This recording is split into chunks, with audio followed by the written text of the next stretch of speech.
Grill islands can be expensive if you don't have a plan.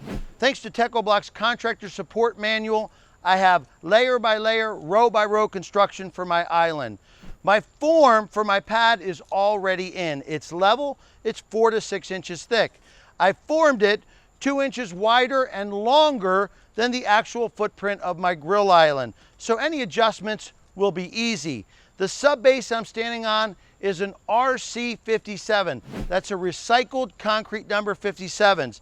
I want to make sure that I have a shape that is symmetrical, won't break down under load. I want to make sure it's hardness tested, abrasion tested, and I want to make sure it's got no fines in it. It's a porous material. I want water to run right through. I want to be careful of any deleterious matter. I've got a piece of mulch that's biodegradable. That's got to go. I've got a piece of tile or a piece of a clay brick.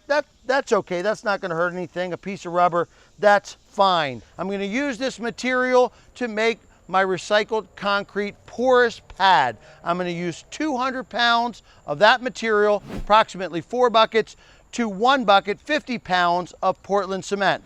I'm going to wet it till it's shiny. I don't want any paste. I want water to run down through this area.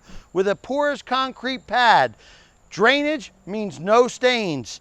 Rigidity means no flex. So I've got no problems. I have a rigid countertop.